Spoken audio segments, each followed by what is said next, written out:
Estamos hablando de la segunda parte de la liturgia eucarística, la que se compone de la liturgia de la palabra y de la liturgia de la Eucaristía. Y en la parte de la consagración es donde nosotros terminamos la última clase. Ahí vamos a continuar.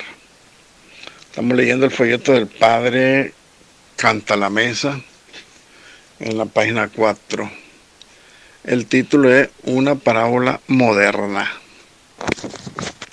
Pongámonos en las manos de la Santísima Virgen María, nuestra Madre, para que ella nos dé la gracia de comprender el mensaje del Señor y de que cada día lo amemos y lo adoremos más, con más fuerza en nuestra alma y en nuestra mente y en nuestro corazón, en todo nuestro ser.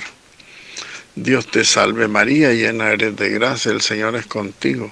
Bendita tú eres entre todas las mujeres y bendito es el fruto de tu vientre Jesús. Santa María, Madre de Dios, ruega por nosotros pecadores, ahora y en la hora de nuestra muerte. Amén. Bueno,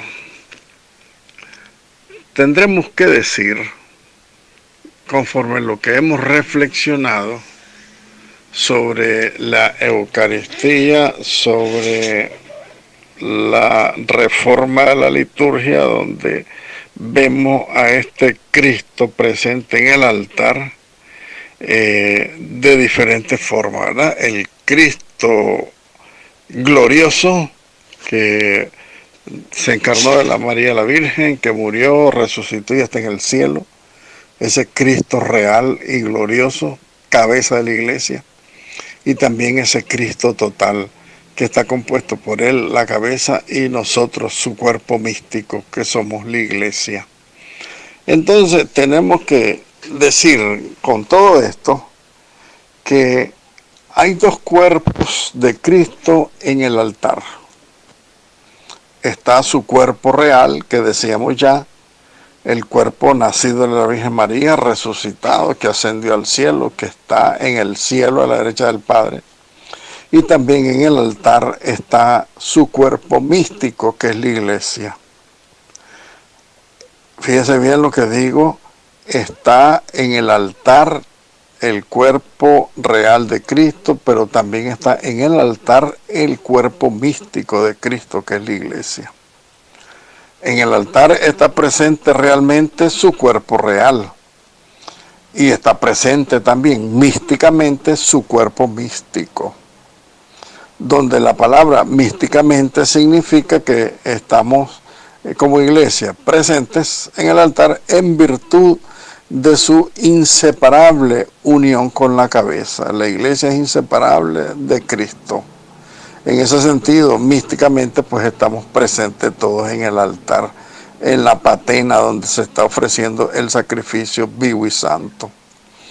No hay ninguna confusión entre estas dos presencias de Cristo en el altar, porque son muy bien distintas estas dos presencias de Cristo en el altar, pero tampoco no hay ninguna división. Estamos bien identificados, pero somos una sola y misma cosa. Nuestra ofrenda en el altar y la ofrenda de la iglesia no sería nada sin la ofrenda de Cristo. No sería nuestra ofrenda ni santa ni agradable a Dios, porque solo somos criaturas pecadoras. Pero la ofrenda de Cristo, sin la ofrenda de la iglesia, que es su cuerpo, también sería insuficiente. No sería suficiente, claro está, para la redención pasiva, es decir, para recibir la salvación. Pero sí el sacrificio, la ofrenda de Cristo es suficiente para la redención activa. Es decir, para que Él procure la salvación de todos nosotros, toda su iglesia. Y esto es tan verdadero que la iglesia puede decir con San Pablo, aquella frase hermosa de San Pablo en la primera, no en la primera, sino en la carta a los Colosenses, el capítulo 1, donde decía San Pablo: completo en mi carne lo que falta a la tribulación a las tribulaciones de Cristo, perdón, de la primera, de la carta a los Colosenses de San Pablo, en el capítulo 1. Entonces, puesto que hay dos ofrendas en el altar, hay dos dones en el altar, el que se debe transformar en el cuerpo y la sangre de Cristo, que es el pan y el vino, y el otro don, el que se debe transformar en el cuerpo místico de Jesucristo. Por eso nosotros vemos en la Santa Eucaristía que también hay dos epíclesis en la misa, ¿no? Es decir, hay dos invocaciones al Espíritu Santo. La palabra epíclesis significa invocación al Espíritu Santo. Y en la misa, por eso, hay dos invocaciones al Espíritu Santo, porque hay dos ofrendas que son una sola y misma cosa. Fíjense bien, son dos ofrendas, pero una sola y misma cosa. Porque la ofrenda de Cristo, su cuerpo, su sangre, su alma y su divinidad, pero también su cuerpo místico, que somos todos nosotros. Todos nosotros por el bautismo hemos llegado a formar el cuerpo místico de Jesucristo. Entonces por eso hay dos epíclesis en la misa. Es decir, dos invocaciones, les decía antes, ¿verdad? En la primera epíclesis se dice: por eso, Señor, te suplicamos que santifiques por el mismo Espíritu estos dones que hemos preparado para ti, de manera que sean para nosotros cuerpo y sangre de Jesucristo, Señor nuestro. Esa es la primera epíclesis, la primera invocación, donde el sacerdote pone las manos sobre las ofrendas y las bendice, repitiendo esta palabra, ¿verdad? Y en la segunda epíclesis, que se recita después de la consagración y de la elevación, dice el sacerdote: y llenos de tu Espíritu Santo formemos en Cristo un solo cuerpo y un solo espíritu, que Él, el Espíritu, nos transforme en ofrenda permanente. Fíjense ustedes, pues ahí está la clave de la participación activa nuestra en la Eucaristía, y principalmente en el momento de ofrecernos nosotros como sacrificio vivo junto a Cristo, que se sacrifica en el altar a través de la transustanciación, pues de el pan y el vino en su cuerpo y en su sangre. Jesús explicaba las cosas del reino de los cielos con parábolas. Nosotros vamos a hacer una parábola también, ¿verdad? Lo que sucede en la celebración eucarística. Y esta es la parábola. En una gran hacienda había un dependiente que amaba y admiraba desmesuradamente al dueño de la empresa. Por su cumpleaños quiso hacerle un regalo, pero antes de presentárselo le pidió en secreto a todos sus colegas que pusieran su firma en el regalo. Por lo tanto, llegó a manos del dueño de la empresa como el regalo indistinto de todos sus dependientes, y como un signo de estima y de amor de todos ellos para con él. Pero en realidad, solo uno había pagado el precio de ese regalo que se le estaba dando al dueño de la empresa. No es lo mismo. No es exactamente lo que sucede en el sacrificio de la misa. No es lo mismo que sucede exactamente en el sacrificio eucarístico. Jesús admira y ama ilimitadamente al Padre Celestial. Jesús quiere hacerle cada día, hasta el fin del mundo, el regalo más precioso que pueda pensarse, el de su misma vida. En la Santa Misa nos invita a todos sus hermanos, para que pongamos nuestra firma en el regalo, de modo que llegue a Dios Padre como el regalo indistinto de todos nosotros sus hijos. El sacrificio mío y vuestro, dice el sacerdote en la oración de Orate Frates, cuando dice: orad, hermanos, para que este sacrificio mío y de ustedes sea agradable a Dios Padre Todopoderoso. Pero en realidad sabemos que solo uno ha pagado el precio de ese regalo, ¿Y qué precio ha pagado Jesús por ese regalo que le hacemos al Padre de nuestra vida, consagrarle nuestra vida al Señor? El precio de la cruz, el precio de la muerte, el precio de su sangre. Sin embargo, todos somos copartícipes de ese sacrificio porque Él nos une a Él por puro amor. Y nosotros en verdad tenemos que unirnos verdaderamente al sacrificio, diciéndole al Señor, también nosotros, Señor, yo también quiero ser sacrificio agradable a los ojos de Dios. Nuestra firma en la misa, nuestras firmas son aquellas pocas gotitas de agua que se mezclan con el vino en el cáliz. Ustedes se han fijado. Primero el sacerdote echa vino y después echa un par de gotitas de agua en el cáliz. Y eso lo explica la oración que acompaña el gesto. El sacerdote reza en silencio cuando echa el vino en el cáliz y el agua en el cáliz. Y dice el sacerdote, el agua unida al vino sea signo de nuestra participación en la vida divina, de quien ha querido compartir nuestra condición humana. Esa es hermosa la oración que hace el sacerdote en ese momento, identificándonos a nosotros también como parte de la ofrenda que hace Cristo de su vida. Nuestra firma es sobre todo también en la Eucaristía ese amén solemne que la liturgia hace que toda la asamblea lo pronuncie al final de la plegaria eucarística. Cuando dice el sacerdote, por Cristo, con Él y en Él, a ti, Dios Padre Omnipotente, en la unidad del Espíritu Santo, todo honor y toda gloria por los siglos de los siglos. Amén. Ese amén tiene que resonar en nuestro corazón, tal vez no en las paredes de la iglesia, pero sí en nuestro corazón. Porque ese amén es como quien dijera, me uno a todo lo que se ha hecho y a todo lo que se ha dicho. Lo suscribo a todo, pongo mi sello, lo firmo y pongo mi vida, porque así debe ser para cada uno de nosotros.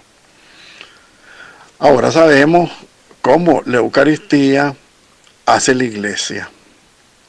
La Eucaristía hace la Iglesia, dice el Papa San Juan Pablo II en su carta encíclica Ecclesia de Eucaristía. Ya lo vamos a ver. Porque la Eucaristía hace de la Iglesia una Eucaristía. La Eucaristía no es solo genéricamente la fuente y la causa de la santidad de la Iglesia.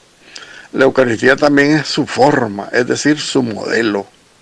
La santidad del cristiano debe realizarse según la forma, según el modelo de la Eucaristía, según Cristo.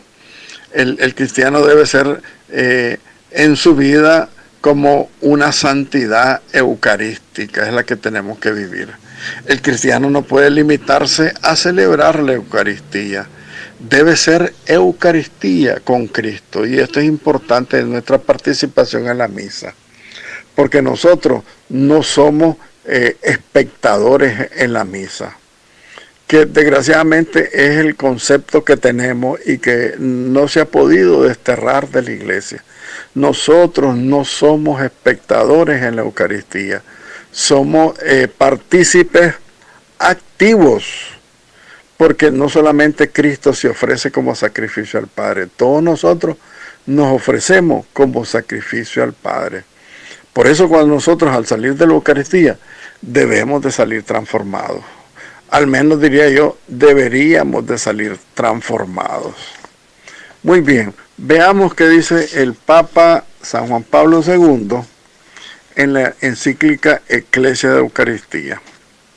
Dice en la introducción, la Iglesia vive de la Eucaristía.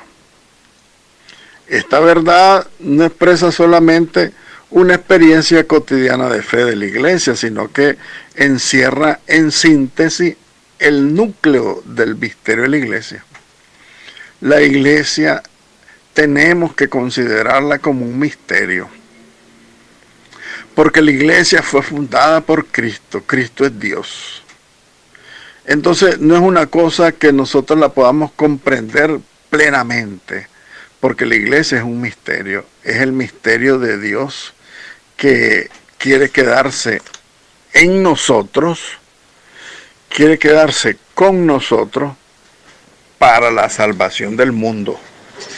¿Escucharon bien? Para la salvación del mundo. Nosotros somos partícipes entonces en la obra redentora. Somos partícipes en la obra redentora. Ahí van a ver por qué. Esta experiencia de la iglesia, de esta iglesia misterio, ¿verdad? Con alegría tenemos que verla porque se realiza continuamente en múltiples formas. Se realiza en esta experiencia diaria, cotidiana de la iglesia. Y tenemos que verlo con alegría porque se cumple a cada instante, a cada momento la promesa del Señor. ¿Y cuál es la promesa del Señor? He aquí que yo estoy con ustedes todos los días hasta el fin del mundo. Dice el Evangelio de San Mateo capítulo 28. En la Sagrada Escritura, en la transformación del pan y del vino, yo diría en la transustanciación del pan y del vino en el cuerpo y la sangre del Señor, se alegra de esta presencia con una inmensa alegría, con una alegría íntegra. Desde que en Pentecostés la iglesia, pueblo de Dios, pueblo de la nueva alianza, ha empezado su peregrinación hacia la patria celestial, este sacramento divino ha marcado sus días. Este sacramento de la Eucaristía ha marcado la vida de la iglesia, llenando a la iglesia de confianza y de esperanza también. Por eso, con razón, dice el Concilio Vaticano II, que el sacrificio eucarístico en la iglesia es fuente y es cima de toda la vida de la iglesia, de toda la vida cristiana, dice Sacrosanctum Concilium en el número 10. Entonces, la Sagrada Eucaristía, en efecto, en realidad contiene todo el bien espiritual de la iglesia, es decir, contiene al mismo Cristo, nuestra Pascua, nuestro Señor Jesucristo, pan de vida que da la vida a los hombres por medio de su Espíritu Santo. Por lo tanto, la mirada de la iglesia se dirige continuamente a su Señor presente en el sacramento del altar, en el cual descubre la plena manifestación de su amor inmenso. Dice también el número 10 de Sacrosanctum Concilium y el número 7 también, ¿verdad? Porque no perdemos la esperanza. Se fortalece nuestra esperanza. La Eucaristía es la fuente y la cima de toda la vida cristiana. Entonces, por lo tanto, contiene todo el bien espiritual que la iglesia necesita. ¿Y cuál es todo el bien espiritual que la iglesia necesita? Cristo Jesús presente en persona. Cristo nuestra Pascua. Cristo pan de vida, que nos da su Espíritu Santo. Durante el gran jubileo del año 2000, el Papa San Juan Pablo II cuenta que celebró la misa en el cenáculo de Jerusalén, donde según la tradición se realizó la última cena con Cristo mismo. El cenáculo, por lo tanto, es el lugar de la institución de este sacramento. En el cenáculo, ahí Cristo tomó pan en sus manos, lo partió y se lo dio a los discípulos diciendo: tomad y comed todo de él, porque esto es mi cuerpo, que será entregado por vosotros. Después tomó el cáliz en sus manos, lo bendijo y se lo dio también a los discípulos diciendo: tomad y comed todo de él, porque esto es mi cuerpo y esta es mi sangre, que será entregada por ustedes.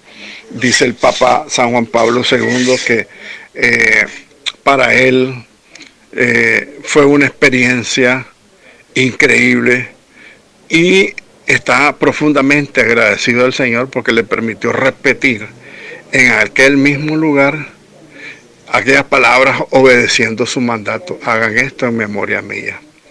Las palabras pronunciadas por Jesucristo hace 2000 años. Los apóstoles que participaron de la última cena ¿realmente comprendieron el sentido de estas palabras que salieron de la boca de Jesucristo? Creo que no, a lo mejor no. Quizás no, dice el Papa San Juan Pablo II. quizás no las comprendieron. Aquellas palabras se habrían ido aclarando plenamente solo al final del tríodo pascual, el tríodo sagrado, es decir, ese lapso que está entre la tarde del Jueves Santo hasta la mañana del domingo. En esos días se enmarca pues ese misterio pascual de Cristo. Y en ello se inscribe también ese misterio eucarístico, en ese misterio pascual de Cristo. Este misterio pascual es del que la iglesia nace. La iglesia nace del misterio pascual. Precisamente por eso la Eucaristía es el sacramento por excelencia. El sacramento del misterio pascual. Es el sacramento que está en el centro de la vida eclesiástica. Se puede observar también que esto se ha vivido desde las primeras imágenes que tiene la iglesia, cuando los Hechos de los Apóstoles habla de la ofrenda que hacían los apóstoles. El capítulo 2, empezando por el capítulo 2, dice los Hechos de los Apóstoles: acudían asiduamente a la enseñanza de los apóstoles, a la comunión, a la fracción del pan y a las oraciones. La fracción del pan en la iglesia naciente evoca la Eucaristía, porque después de 2000 años seguimos reproduciendo aquella imagen primitiva de la iglesia, aquella primera imagen de la iglesia con respecto a la Eucaristía. Mientras nosotros lo hacemos en la celebración eucarística, los ojos del alma se dirigen al tríodo pascual. Siempre que nosotros ofrecemos la Eucaristía, nuestra alma se dirige al tríodo pascual.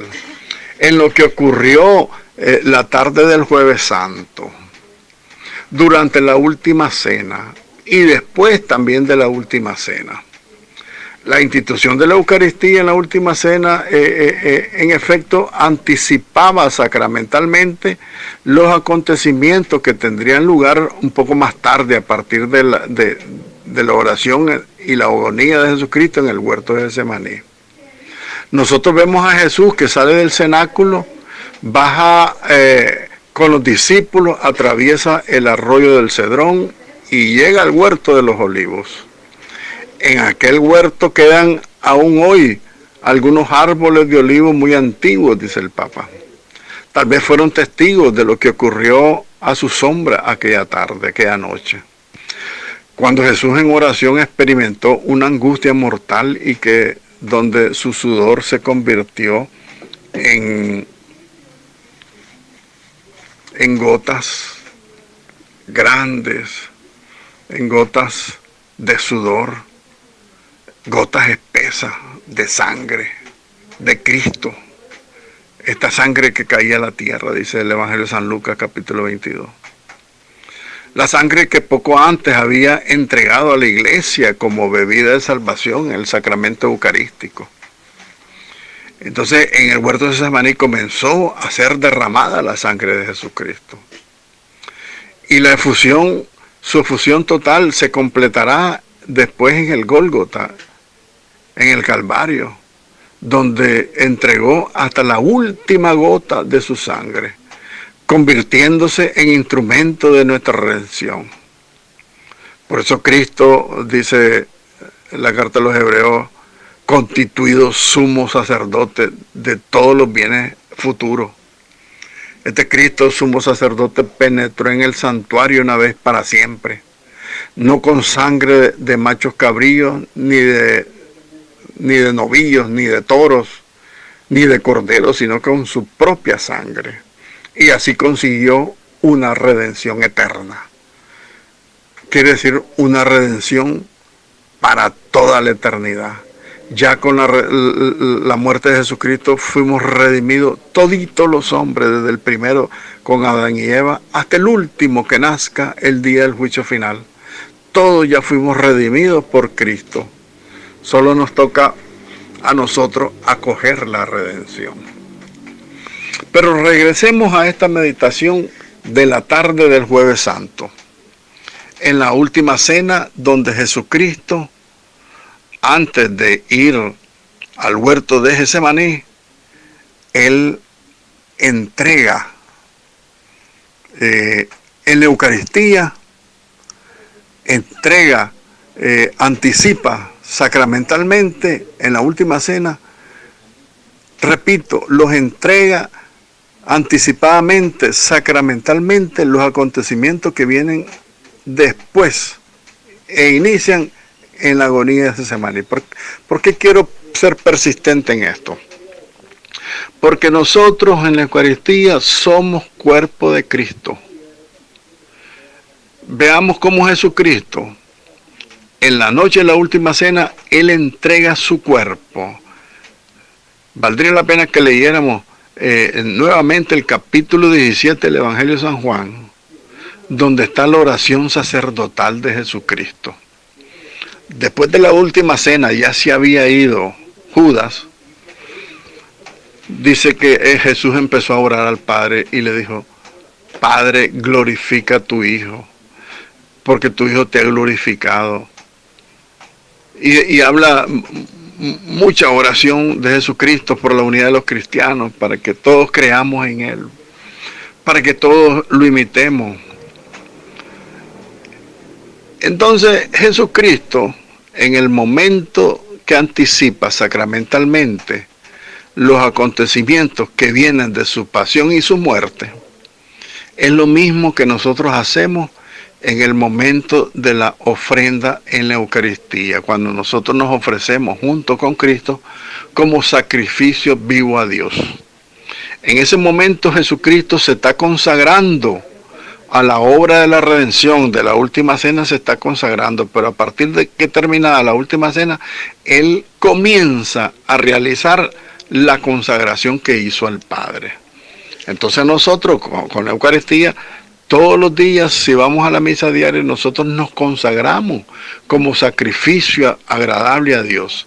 Entonces, al salir de la misa, nosotros no tenemos que salir iguales, porque ya el resto del día ya lo hemos consagrado como sacrificio vivo y agradable para Dios.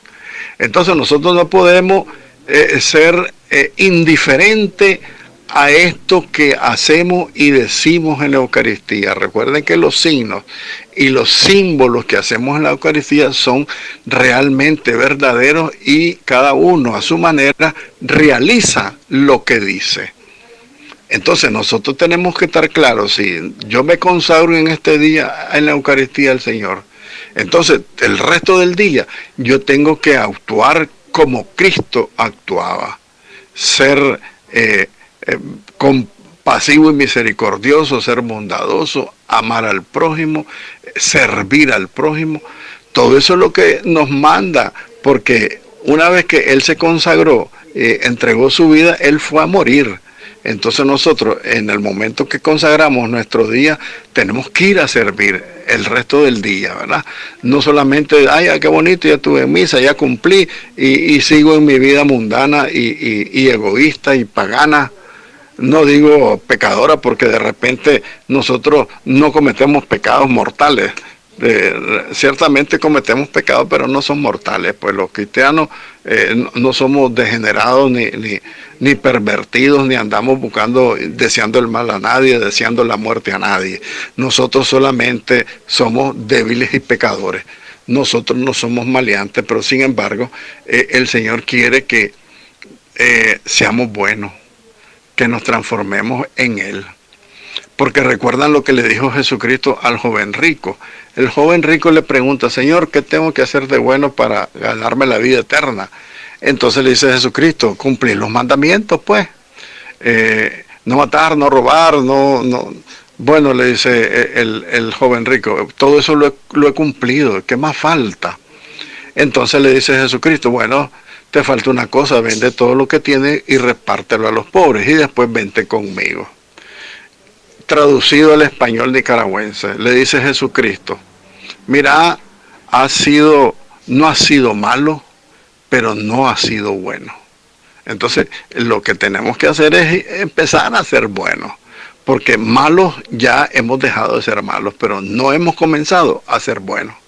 Y eso es a lo que nos manda la Eucaristía. Tenemos que comenzar a ser buenos. Estamos claros, porque si nosotros no comenzamos a hacer el bien, a ser buenos, vamos a seguir siendo los mismos frívolos que hemos sido antes, rezamos y pecamos, por eso estamos empatados, ¿verdad? La hora de nuestra redención. Vamos a ver el tema, la hora de nuestra redención, el momento sublime de la Eucaristía. Jesucristo, aunque fue sometido a una prueba terrible, la muerte y en cruz, como dice San Pablo a los Filipenses, Jesucristo no huye de su hora. ¿Qué voy a decir? Dice Jesucristo en su oración. Padre, líbrame de esta hora. Pero si he llegado a esta hora para esto, que se cumpla tu voluntad. Esa fue la oración de Jesucristo en el huerto de Getsemaní, dice el Evangelio de San Juan capítulo 12. Jesucristo desea que los discípulos lo acompañen. Sin embargo, Él tiene que experimentar la soledad y el abandono. Con que no habéis podido velar una hora conmigo, les reclamará después a los discípulos. Velad y orar para que no caigan en tentación, dice el Evangelio de San Mateo capítulo 26. Cristo debía experimentar la soledad y el abandono, pero también les reclama porque Él se los llevó para que lo acompañaran. Vengan, vamos al huerto. Solamente Juan permanecerá al pie de la cruz junto a María y a las piadosas mujeres. La agonía de Jesús en Getsemaní ha sido la introducción a la agonía de la cruz del Viernes Santo. La hora santa, la hora más sagrada, la hora de la redención del mundo. Por eso Jesús de la Divina Misericordia le dice a Sor Faustina, a esa hora, dice, a las 3 de la tarde, yo me voy a derramar, dice, porque es la hora de la redención de todos ustedes. Es el momento que más sufrí y que más me dolió, entonces fue el momento culminante de la redención del mundo entero. Cuando se celebra la Eucaristía ante la tumba de Jesús, en Jerusalén, dice Papa San Juan Pablo II, se retorna de modo casi tangible a esa hora, la hora de la cruz, la hora de su glorificación, porque la hora de la glorificación de Cristo fue su muerte. En aquel lugar, en aquella hora, uno vuelve espiritualmente para celebrar la Eucaristía junto a la comunidad cristiana que participe en ella. Todos volvemos a ese momento y a ese lugar, cuando estamos en la misa, a celebrar el momento más duro y terrible de la cruz. La agonía de Jesucristo en la cruz, la hora de la santificación del mundo, la hora más terrible que padeció Jesucristo. Decimos en el credo, fue crucificado, muerto y sepultado, y descendió a los infiernos, y al tercer día resucitó de entre los muertos. A las palabras de la profesión de fe, hacen eco las palabras de la contemplación y de la proclamación. Aquí lo dice en latín, voy a intentar leerlo. Exe lignum crucis in cubo salus mundi pendien. Venid, adorémosle. Este es el árbol de la cruz donde estuvo prendida la salvación del mundo. Venid, adorémoslo. Esta es la invitación que la Iglesia hace a todos en la tarde del Viernes Santo. Y la Iglesia lo hará de nuevo en el canto durante el tiempo pascual para proclamar el aleluya, para proclamar que Dios ha salido del sepulcro glorioso, el que estuvo clavado en la cruz. Es el misterio de la fe, mysterium fide, dice el Papa. Cuando el sacerdote canta estas palabras, este es el misterio de la fe. Anunciamos tu muerte, proclamamos tu resurrección. Ven, Señor Jesús. Con estas palabras o palabras parecidas, la Iglesia a la vez se refiere a Cristo en el misterio de su pasión. Revela también su propio misterio. La iglesia es un misterio. Ecleusia de Eucaristía. La iglesia vive de la Eucaristía, nace en la Eucaristía. La iglesia nace en el momento de la institución de la Eucaristía en la última cena. Si con el don del Espíritu Santo en Pentecostés la iglesia nace y se encamina por las vías del mundo, un momento decisivo de su formación es ciertamente el cenáculo, en el momento de la institución de la Eucaristía, donde tiene la iglesia su fundamento y su ontanar en todo el tríodo pascual. Pero este está como incluido, como anticipado, como concentrado para siempre en el don de la Eucaristía.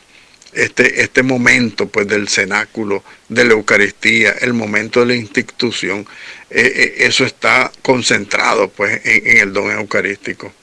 En este don Jesucristo entrega a la iglesia la actualización perenne del misterio pascual.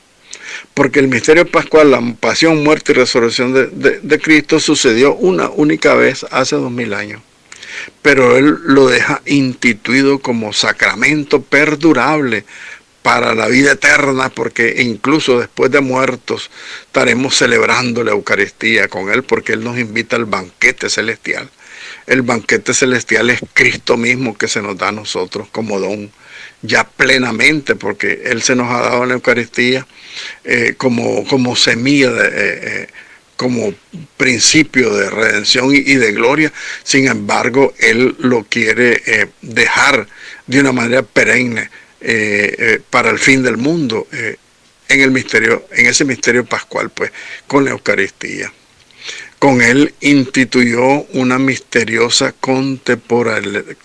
contemporaneidad en aquel tríodo pascual y el transcurrir de todos los siglos. En el momento de la Eucaristía el tiempo se detiene porque es el eterno que actúa. Es un misterio que el tiempo no pasa en la Eucaristía. Fue establecida desde siempre y para siempre.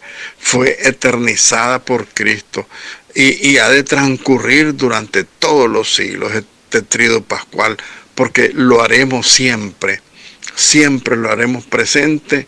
El misterio de la pasión, muerte y resurrección de Cristo, el misterio de la fe, lo haremos siempre presente durante todos los siglos de la existencia del ser humano. Entonces, con todo esto nosotros tenemos que ver que aquí debe despertarse en nosotros unos sentimientos de gran amor, de gran asombro y de mucha gratitud. Dice el Papa: yo quiero que con estas palabras se renueve nuevamente en ustedes el estupor. Lo decía el Papa San Juan Pablo II, lo repetía el Papa Benedicto también. Tenemos que llenarnos con la Eucaristía, llenarnos de estupor nuevamente, porque el acontecimiento pascual y la Eucaristía, que lo actualiza a lo largo de los siglos, tiene una capacidad verdadera enorme en la que entra toda la historia como destinataria de esta gracia de redención que el Señor quiere derramar al mundo entero.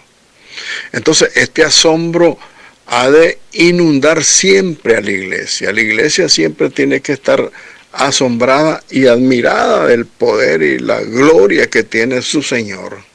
Esta iglesia, principalmente reunida en la celebración eucarística, debe estar inundada de asombro, de estupor, de gratitud y de amor por tan gran Redentor que tenemos, ¿verdad?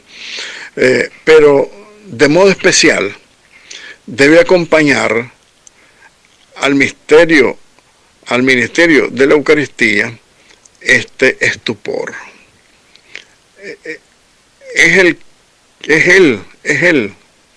el Señor, quien gracias a la facultad que les concede por el sacramento a los sacerdotes, por el orden sacerdotal, es Él mismo el que realiza la consagración. Este es mi cuerpo, esta es mi sangre.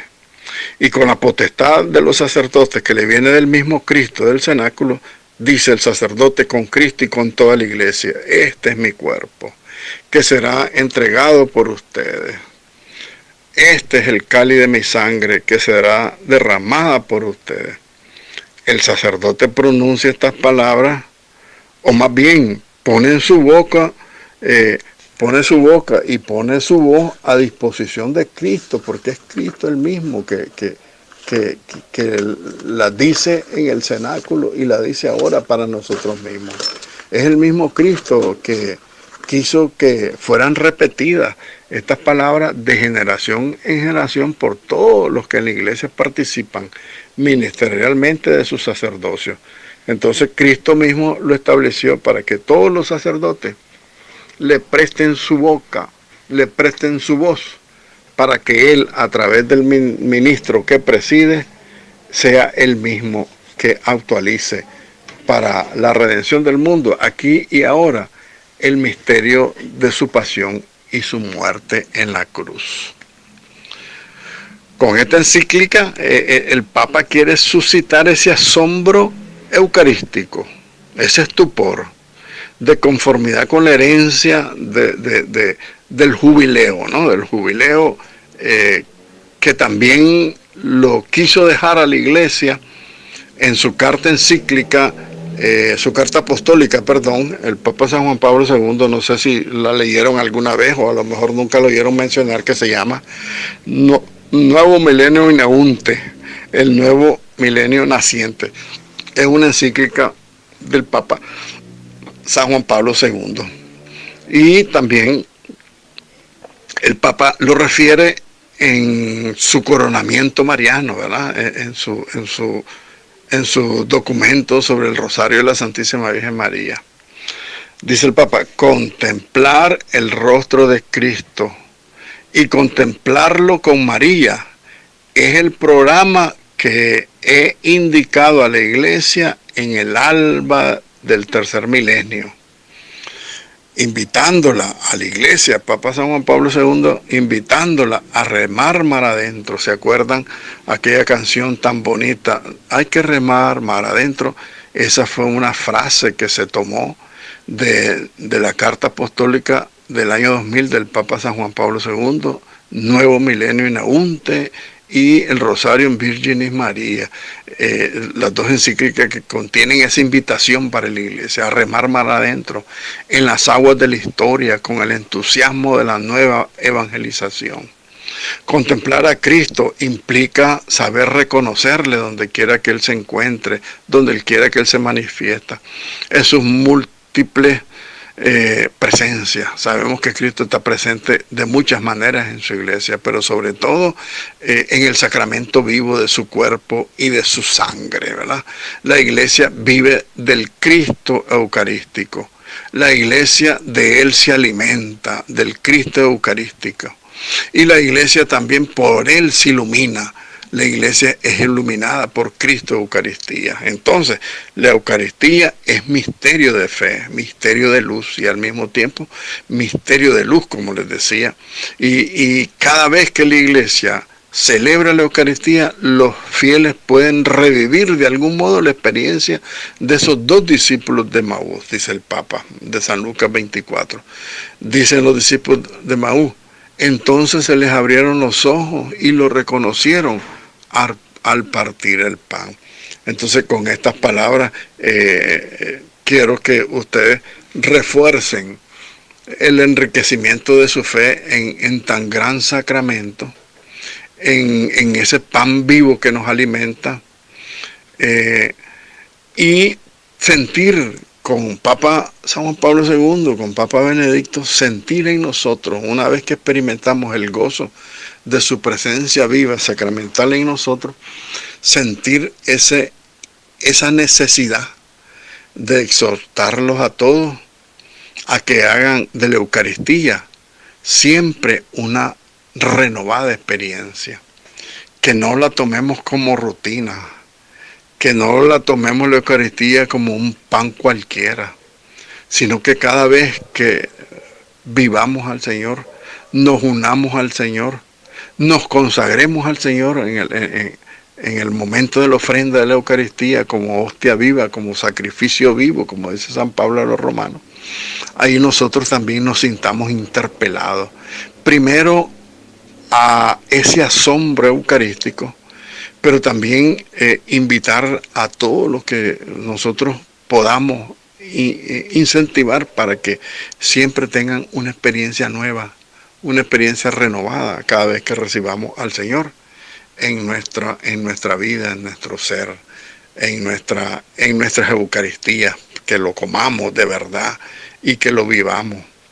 Hasta aquí, pues, queridos hermanos y hermanas, la clase de hoy.